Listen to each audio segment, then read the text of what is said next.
ಈ ಕಾಲೇಜಿನ ಪ್ರತಿಭಾನ್ವಿತ, ಡೈನಮಿಕ್ ಆ್ಯಂಡ್ ವೆರಿ ಆಕ್ಟಿವ್ ಪ್ರಾಂಶುಪಾಲರಾದಂಥ ಡಾಕ್ಟರ್ ಹನುಮಂತರಾವ್ ಜೋಶಿ ಅವರೇ, ಈ ಕಾರ್ಯಕ್ರಮದ ಮುಖ್ಯ ಅತಿಥಿಗಳಾದಂಥ ಪರಮ ಪೂಜ್ಯ ಗುರುಗಳೇ, ಈ ಕಾಲೇಜಿನ ಅಧ್ಯಾಪಕ ವೃಂದದವರೇ, ಅಧ್ಯಾಪಕೇತರ ವೃಂದದವರೇ, ಹಿರಿಯ ವಿದ್ಯಾರ್ಥಿಗಳೇ, ಎಲ್ಲಕ್ಕಿಂತ ಹೆಚ್ಚಾಗಿ ಇವತ್ತು ಇಲ್ಲಿ ನೆರೆದಿರುವಂಥ ಪೋಷಕರು ಮತ್ತು ಅವರ ಮಕ್ಕಳು, ಹೊಸದಾಗಿ ಈ ನಮ್ಮ ಕುಟುಂಬಕ್ಕೆ, ಶಾರದಾ ವಿಲಾಸ್ ಕಾಲೇಜ್ ಅನ್ನೋ ಸಂಸ್ಥೆಯ ಕುಟುಂಬಕ್ಕೆ ಸೇರ್ಪಡೆಗೊಂಡಿದ್ದೀವಿ. ನಿಮ್ಗೆಲ್ಲರಿಗೂ ಮತ್ತೊಮ್ಮೆ ಹಾರ್ದಿಕ ಸ್ವಾಗತವನ್ನು ಬಯಸಿ ಒಂದು ಎರಡು ಮಾತನ್ನ ನಮ್ಮ ಸಂಸ್ಥೆ ಬಗ್ಗೆ ನಾನು ಹೇಳಬೇಕು. ಈ ಸಂಸ್ಥೆಗೆ ಒಂದು ಇತಿಹಾಸನೇ ಇದೆ. ನಿನ್ನೆ ಮೊನ್ನೆ ಹುಟ್ಟಿರುವಂತ ಸಂಸ್ಥೆ ಅಲ್ಲ ಇದು. 150ರಿಂದ 160 ವರ್ಷಗಳ ಅವಧಿ ಮುಗಿಸಿದೆ. ಇನ್ನು ಚೆನ್ನಾಗಿ ನಡ್ಕೊಂಡು ಬರ್ತಾ ಇದೆ. ಇಲ್ಲಿ ಬರೀ ಒಂದೇ ಒಂದು ಕೋರ್ಸ್ ಅಂತ ಏನಿಲ್ಲ. ಇಲ್ಲಿ ಪ್ರಾಥಮಿಕ ಶಾಲೆಯಿಂದ ಹಿಡಿದು ಏನು ಬೇಡ, LKG UKG ಇಂದನೂ ಹಿಡಿದು up to master degree work. ಅದರಲ್ಲಿ ಲಾ ಕಾಲೇಜು ಇದೆ, ಫಾರ್ಮಸಿ ಕಾಲೇಜ್ ಇದೆ, ಫಾರ್ಮಸಿ ಕಾಲೇಜಲ್ಲೂ ಮಾಸ್ಟರ್ ಡಿಗ್ರಿ ಇದೆ, ಡಿಗ್ರಿ ಕಾಲೇಜಲ್ಲೂ ಮಾಸ್ಟರ್ ಡಿಗ್ರಿ ಇದೆ. ಹೊಸದಾಗಿ ಈ ವರ್ಷದಿಂದ BCom LLB ಅಂತ ಒಂದು ಹೊಸ ಕೋರ್ಸ್ ಅನ್ನ ಪ್ರಾರಂಭ ಮಾಡ್ತಾ ಇದ್ದೀವಿ. 5 ವರ್ಷದ ಕೋರ್ಸ್ ಇಂಟಗ್ರೇಟೆಡ್. BSED ಅನ್ನೋದೊಂದನ್ನ ಪ್ರಾರಂಭ ಮಾಡ್ತೀವಿ ನೆಕ್ಸ್ಟ್ ಇಯರ್ ಇಂದ. ಅದು 4 ವರ್ಷದ ಕೋರ್ಸ್. ಹೀಗೆ ಪ್ರತಿ ಒಂದು ಹೆಜ್ಜೆನಲ್ಲೂ ಬೆಳ್ಕೊಂತ ಬರ್ತಾ ಇದೆ ಈ ಸಂಸ್ಥೆ. ನನಗೊಂದು ಆಶ್ಚರ್ಯ ಏನು ಅಂತಂದ್ರೆ, ಇಷ್ಟೆಲ್ಲ ಕಾಂಪಿಟೇಷನ್ ಇದೆ ಕಾಲೇಜುಗಳ ಮಧ್ಯಗಳಲ್ಲಿ. ಒಂದೊಂದು ಕಾಲೇಜಿಗೂ ಒಂದೊಂದು ಕಾಂಪಿಟೇಷನ್ ಇದೆ. ಅಷ್ಟು ಈಸಿ ಇಲ್ಲ ಅಡ್ಮಿಷನ್ಸ್ ಮಾಡಿಸೋದು. ಮುಂಚೆ ವಿದ್ಯಾರ್ಥಿಗಳಿಗೆ ಬಂದು ಕ್ಯೂ ನಿಂತ್ಕೊಂಡು ಅಡ್ಮಿಷನ್ ಆಗ್ತಾ ಇದ್ರು.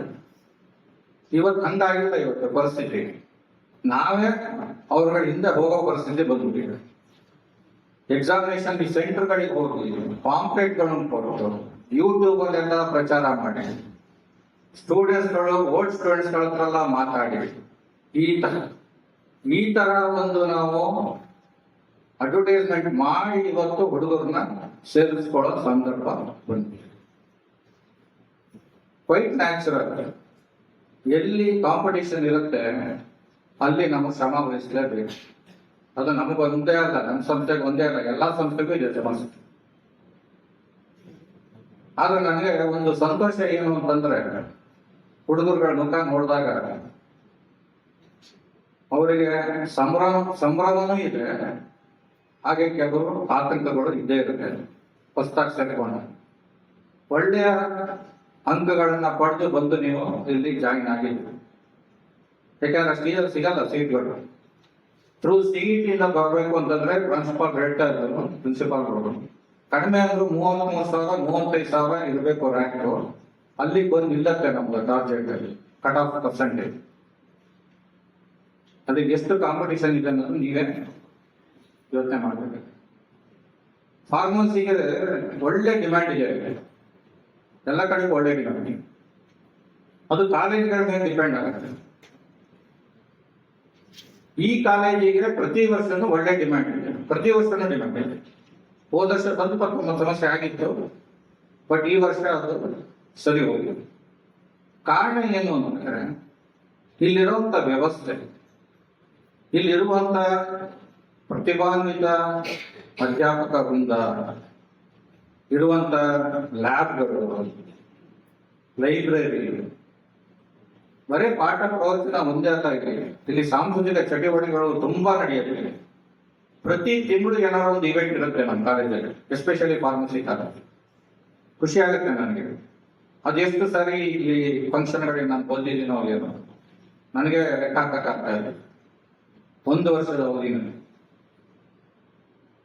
ಈ ತರ ಇದ್ದಾಗ ವಾತಾವರಣ ಹುಡುಗರಿಗೂ ಇಂಟ್ರೆಸ್ಟ್ ಇರುತ್ತೆ, ಹುಡುಗರು ಒಳ್ಳೆ ಶ್ರಮ ವಹಿಸಿ ಓದ್ತಾರೆ. ಈ ಕಾಲೇಜಲ್ಲಿ ಒಂಥರ ರ್ಯಾಂಕ್ಗಳು ಅನ್ನೋದು ಸಾಮಾನ್ಯ ಆಗ್ಬಿಟ್ಟಿದೆ. ಈ ಫಾರ್ಮಸಿ ಕಾಲೇಜಲ್ಲಿ 25-26 ವರ್ಷದಲ್ಲಿ ನಮ್ಮ ಈ ಫಾರ್ಮಸಿ ಕಾಲೇಜಿಗೆ ನಮ್ಮ ಪ್ರಾಂಶುಪಾಲರು ಕೊಟ್ಟ ಮಾಹಿತಿ ಏನಿದೆ, ಸಬ್ಜೆಕ್ಟ್ ವೈಸ್ ರ್ಯಾಂಕ್ಗಳು 103 ಬಂದಿದೆ. ಎಷ್ಟು ಬಂದಿದೆ? 103. ಚಪ್ಪಾಳೆ ತೊಂದರೆ ಇಲ್ಲ. ಆ ರ್ಯಾಂಕ್ ಬಂದಿರೋ ಸ್ಟೂಡೆಂಟ್ಗಳು ಇಲ್ಲೂ ಇರ್ಬೋದು, ಕೂತಿರ್ಬೋದು ನಮ್ಮ ಜೊತೆಗೆ. ಅವ್ರಿಗೊಂದು ಎನ್ಕರೇಜ್ ಮಾಡಬೇಕಾಗಲ್ಲ. ನೆಕ್ಸ್ಟ್ ಯೂನಿವರ್ಸಿಟಿಯ ರ್ಯಾಂಕ್ ಒಟ್ಟು 5 ರ್ಯಾಂಕ್ಗಳು ಬಂದಿದೆ. Rajiv Gandhi university rank. M pharma subject ಅಲ್ಲಿ 5ನೇ ರ್ಯಾಂಕ್ ಬಂದಿದೆ, 9ನೇ ರ್ಯಾಂಕ್ ಬಂದಿದೆ, 5th and 9th rank. Pharma D ಇದು 6 ವರ್ಷದ ಕೋರ್ಸ್. ಇದರಲ್ಲಿ 4th rank, next 10th rank, 4th rank ಅನ್ನು ಹಂಚಿಕೊಂಡಿದ್ದಾರೆ ಈ ಗುರುಗಳು.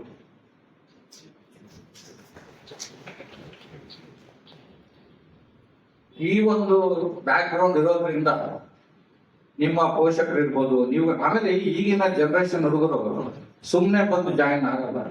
That I know very well. ಭಾರಿ ಹುಡುಗಿರ್ತಾರೆ, ಸರ್ಚ್ ಮಾಡಿರ್ತಾರೆ ಈ ಕಾಲೇಜ್ ಹೆಂಗಿದೆ,